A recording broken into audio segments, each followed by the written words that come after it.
Why are markets rallying today? What's going on, guys? It's Ricky with TechBud Solutions. Hope that you guys are all having an amazing Monday. Yes, it's not like we've ever heard this before, but the NASDAQ market is up over now 2% as Iran announces it is halting military operations against Israel, and President Trump says he is working on a final deal with Iran. Again, this has never been said before, right? With that being said, yes, markets are back in the green and semiconductor stocks are killing it. We'll talk about that in just a little bit. I wanted to also show you that both sides, Israel and Iran, are looking to do an immediate ceasefire. This is again, according to Trump. Final negotiations on peace are proceeding, subject to ignorance or stupidity getting in its way. This is what President Trump has taken to Truth Social. I want to remind you, since the first hour and a half since the market opened, we have not made new highs. Now, again, this is an insane recovery. Markets sold off 4% on Friday, one of the biggest point sell-offs we've seen in the NASDAQ market. And now this is a very aggressive recovery. You can kind of see the bigger picture on the 5-minute time frame, from lows of 700 to now highs of 720, nearly gaining back pretty much almost more than half of what it lost on Friday. Semiconductor stocks are killing it today. I'm very happy that we talked about it on Saturday, but unfortunately, so much of its recovery happened even before the markets opened. This is the part that kind of irritates me. This is why I wanted to talk about it, not because we're here to predict the future, but literally anyone could have expected this that understands the way that Trump likes to negotiate. These countries attack one another, and then Trump likes to kind of throw it under the rug and say, hey, we're working on a peace deal. Markets are known to be irrational. They'll get ahead of themselves and they'll aggressively and quickly recover. And this is what we are seeing today. Stocks like Marvel up 13, and they were up over 14% today. Marvel Technology. We have Micron Technology. Again, these two companies were companies that we talked about on Saturday. 10% gains. We also have SanDisk up 5%, Nvidia up 2%, SMCI up 7%. You have Intel up 13%.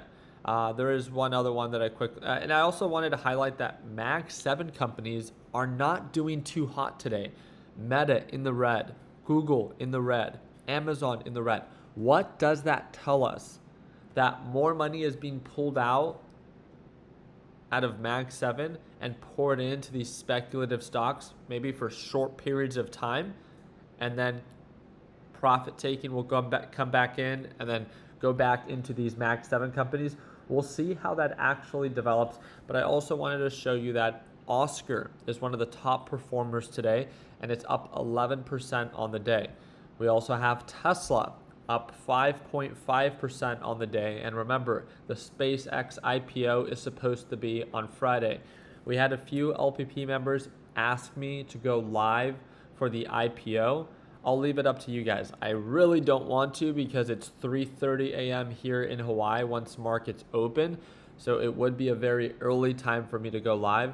But if enough of you subscribe and drop a thumbs up, I would consider it. So again, if you guys continue to get these videos over 1,000 likes, I'd be more than happy to do it. With that being said, also the big focus right now is MSTR. MSTR had an amazing recovery from lows that we hit of 115 to the close that we had right around 120. This is an impressive recovery to highs of nearly 129. Now we're beginning to show more signs of a resistance. But most importantly, what's going on with BTC? BTC began to show signs of a recovery if it holds above the moving average. If it breaks that support, be careful, be calculated.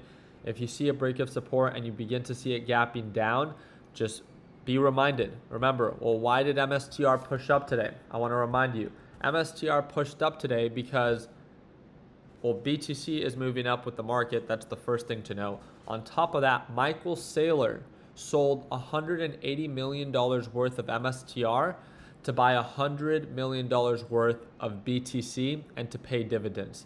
That is what was disclosed today. And MSTR investors are viewing this as a win. Remember, Michael Saylor sold MSTR so they can buy Bitcoin. Remember, I don't believe in Bitcoin, but I believe in your right to own Bitcoin. Why would you ever buy a company that dilutes you when all you need to do is buy the actual Bitcoin itself? Or you can buy an actual Bitcoin ETF that's one for one, not a so-called proxy of Bitcoin, right? There's IBIT. There are so many different Bitcoin ETFs. Please don't use anything that's leveraged, but that gives you one for one exposure. Remember, I am not pro Bitcoin, but there are ways that you can actually invest in these, what I view to be speculative assets that don't put you in such a terrible position, because we all know that, again, by investing in MicroStrategy, you are not investing in Bitcoin. You're simply giving Michael Saylor the ability to borrow against your share so he can dilute you so he can buy Bitcoin, or based off of recent terms, maybe even sell Bitcoin, right? Who knows? Maybe the Bitcoin that he bought today, he'll end up selling when it breaks below $50,000 per coin. We'll see how that continues to develop. But remember, if BTC begins to drop and you think that it will begin to drop, what are you doing right now to prepare? Are you willing to take a short on Bitcoin? Or are you willing to take a short on MicroStrategy? And the same thing goes for the NASDAQ market. Do you think that this is a short-lived rally or the beginning of the recovery? There is no right or wrong. It's just depending on where your outlook stands. Are you bullish or bearish?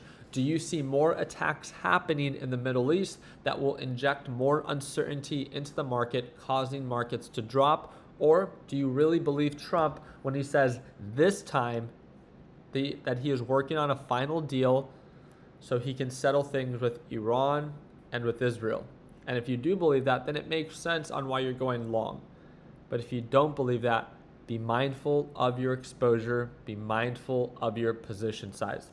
With that being said, I'll do my part in keeping you guys up to date. Remember, I love talking about both sides, bull case and bear case, just like we did on Friday and on Saturday. I wanted to make sure that while markets were dropping, although I like to short, I understand shorting isn't for everyone. So that is why I made my video on Saturday talking about what AI companies I would look out for that aggressively sold off. And a lot of those were some of the top performers today.